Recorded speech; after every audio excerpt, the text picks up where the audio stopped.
नगर प्रमुख काफ्ले र नगरसभा सचिव ढकालद्वारा दीप प्रज्वलन गरी चन्द्रपुर नगरसभाको भव्य उद्घाटन। उपप्रमुख चौधरीद्वारा 1 अर्ब 21 करोडको नीति तथा कार्यक्रम पेश। रौतहट जिल्लाको चन्द्रपुर नगरपालिकाले आफ्नो 17औं नगरसभा एक भव्य समारोहका बीच बुधबार सफलतापूर्वक सम्पन्न गरेको छ। उन्नत शिक्षा, सुदृढ स्वास्थ्य र आधुनिक पूर्वाधार, समृद्धि र सुखी चन्द्रपुर नगरको आधार भन्ने मूल नाराका साथ आगामी आर्थिक वर्ष 2083-84 का लागि 1 अर्ब 21 करोड 80 लाख रुपियाँको नीति, कार्यक्रम तथा बजेट प्रस्तुत गरिएको छ।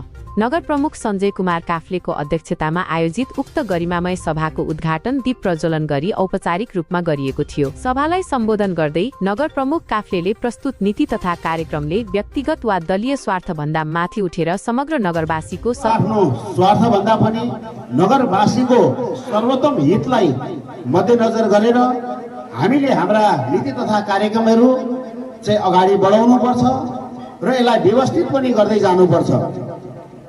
हाम्रो जुन नीति तथा कार्यक्रममा संघीय सरकारको बजेट, त्यसैगरी प्रदेश सरकारको र स्थानीय तहबाट उठ्ने जुन राजस्वहरू छ त्यसैको आधारमा हामीले बजेट पनि चाहिँ निर्माण गरेका थियौँ। नगरसभामा बजेट सहितको नीति तथा कार्यक्रम प्रस्तुत गर्दै नगर उपप्रमुख जयमाला कुमारी चौधरीले यस पटकको योजनाले शिक्षा, स्वास्थ्य, कृषि, पशुपालन, रोजगारी, ज्येष्ठ नागरिक, महिला उद्यमी, दलित, अपाङ्गता भएका एवं पिछडिएका समुदायको जीविकोपार्जनका सवाललाई विशेष प्राथमिकताका साथ समेटेको प्रश्न पार्नुभयो। 1 अर्ब 21 करोड 80 लाख मात्रको अनुमानित आय विवरण प्रस्ताव गरेको छु।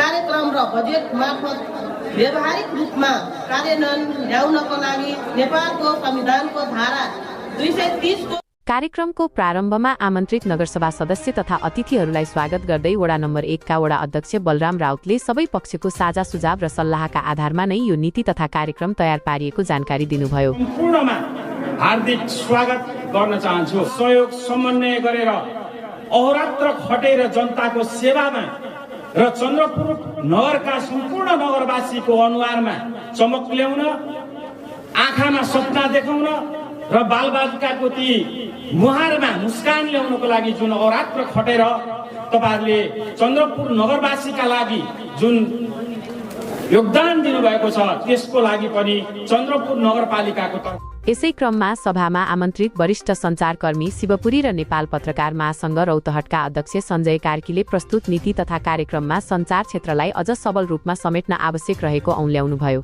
अध्यक्ष कार्कीले जनप्रतिनिधिहरूका लागि आफूले विगतमा गरेका कामको आत्ममूल्याङ्कन गर्ने समय आएको उल्लेख गर्दै नीति तथा कार्यक्रमलाई केवल कागजमा सीमित नराखी जनमानसको व्यवहारमा उतार्नुपर्ने कुरामा विशेष जोड दिनुभयो। जुत्ता 10,000 20,000 को किन्नुस्, जुत्ता खुट्टैमा लाग्ने हो, खुट्टैमा लगाउनुहुन्छ, तर 100 को टोपी किन्नुस् त्यो शिरमा हुन्छ।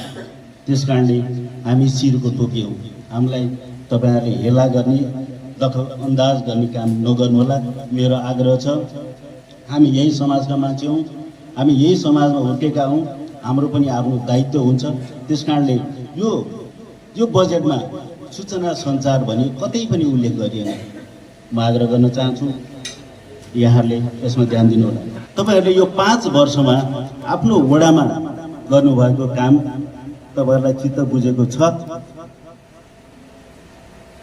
राति सुत्ने बेला अलिकति समीक्षा पनि गर्नु होला। गर्ने एउटा औपचारिक थलो मात्र होइन, यो हामी सम्पूर्ण चन्द्रपुर नगरवासीको हित, भाग्य र उज्जवल भविष्यसँग जोडिएको विषय पनि हो।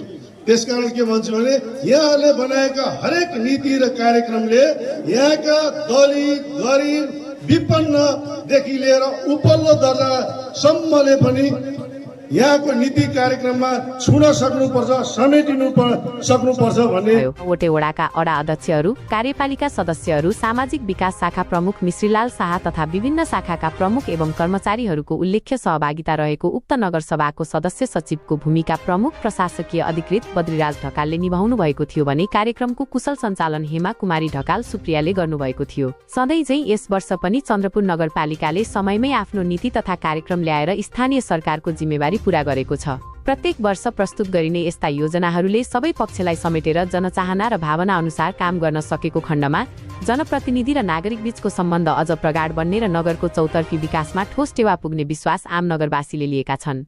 सरोकार विशेषका लागि रौतहटबाट पवन घिमिरेको सामग्री।